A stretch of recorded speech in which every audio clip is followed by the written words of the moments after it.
Salut à toi, bienvenue dans cette nouvelle vidéo. Alors aujourd'hui, je vais t'expliquer les 10 excuses ridicules que les gens ont souvent pour ne pas aller marcher. Et c'est vrai qu'on peut s'en trouver des excuses pour pas se bouger. Et bien là, on va aller voir tout ça ensemble. Et je vais essayer de te prouver le contraire, que justement, ces excuses-là ne sont pas valables. Donc allez, on y va. Let's go!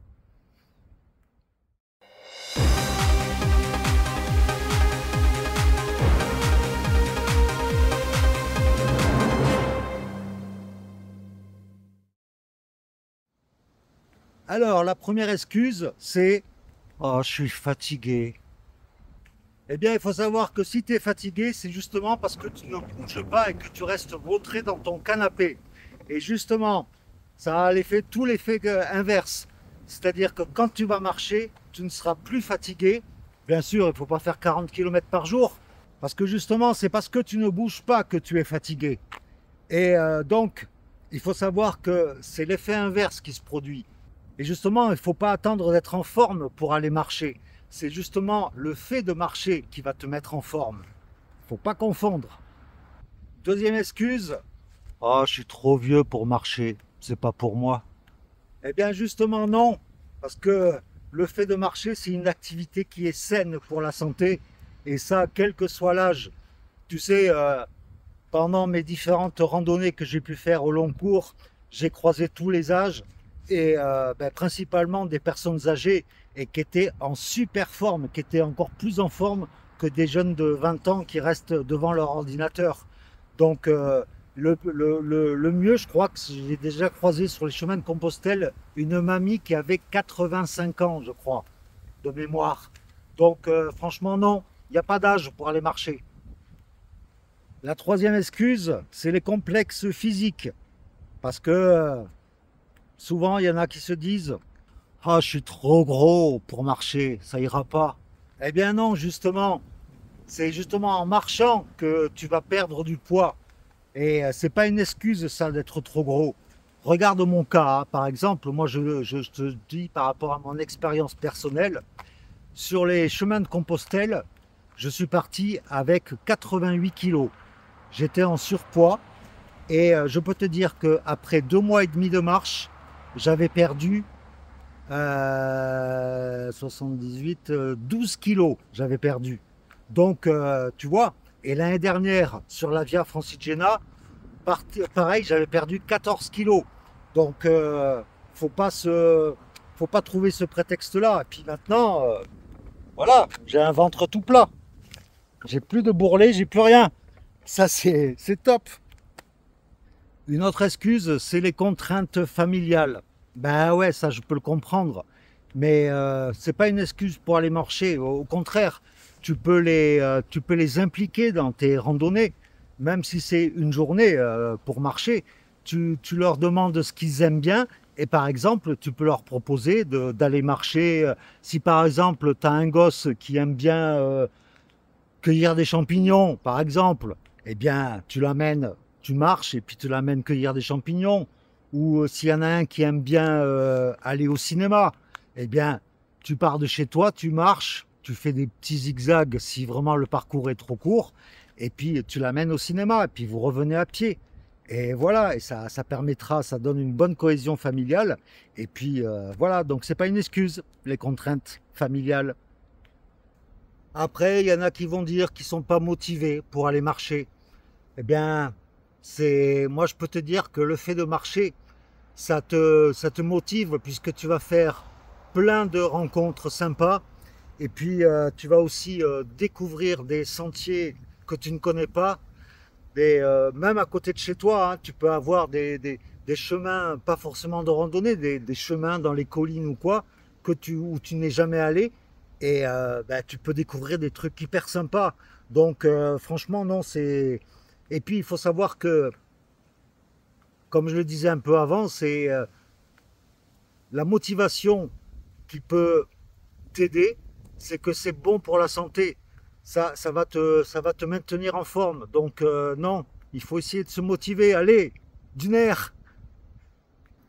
Une autre excuse, c'est de dire que ah non, j'ai des petits bobos, j'ai mal aux pieds, tout ça, je suis pas en forme, j'ai mal au dos. Mais non, parce que pour les pieds, par exemple, si tu prends des chaussures qui sont adaptées à la marche, tu t'habitues à marcher avec, et je peux te dire que tu auras pas mal aux pieds. Si tu cours pas, si tu marches pas comme un fada à vouloir marcher 40 km sur une journée, tu auras pas mal aux pieds. Et puis le mal de dos, par exemple, il faut pas prendre un sac trop lourd, bien sûr, mais justement, le fait de marcher, ça va te renforcer ta ceinture abdominale et le dos.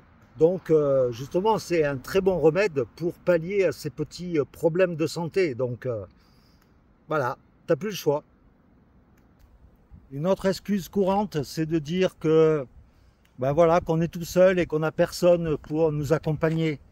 Eh bien, si ça peut t'aider, ben, tu peux demander déjà à des personnes autour de toi, de ta famille ou parmi tes amis. Et sinon, tu as forcément pas loin de chez toi un club de randonnée ou qui font des activités régulières pour aller marcher tout près de chez toi. Et il y a même des randos qui sont organisés. Par exemple, moi je sais que l'accueil des pèlerins qu'il y a ici à Cahors, sans parler d'un club de randonnée, ben, ils organisent régulièrement des randonnées dans le département du Lot. Donc voilà, ça permet de rencontrer des gens et puis et plus tu rencontreras des gens et moins tu seras seul. Donc ben voilà la solution. Et puis tu vois, je vais prendre mon exemple à moi. Mais par exemple, en parlant des rencontres que tu peux faire sur les chemins de randonnée, eh bien moi j'ai rencontré ben, Pierre par exemple sur le chemin de Compostelle et depuis c'est devenu mon meilleur ami. Donc voilà, tu vois, il n'y a pas de... Et depuis, on est parti sur la Via Francigena l'année dernière et là on est parti à l'autre bout du monde cette année. Donc voilà, ça te permettra de plus être seul. Et puis après, l'excuse que j'entends le plus, c'est par rapport à la météo. Ah, il fait trop froid, il pleut, il fait trop chaud.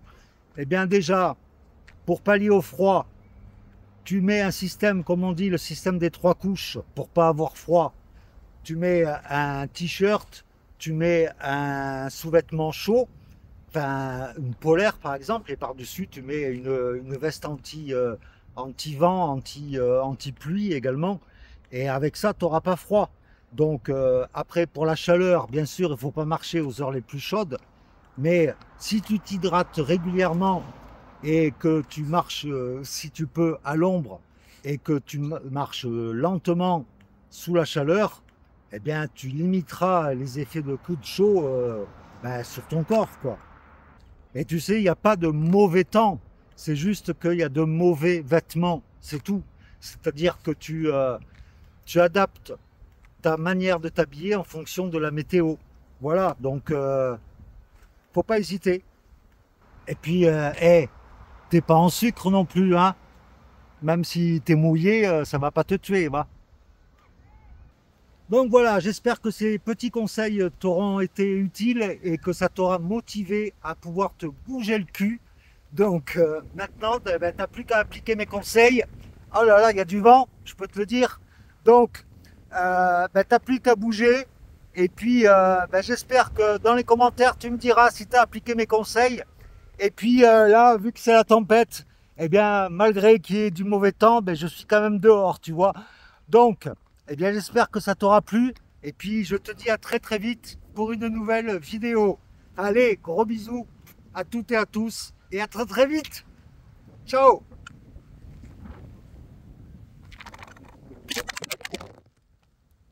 Eh ouais, encore le vent.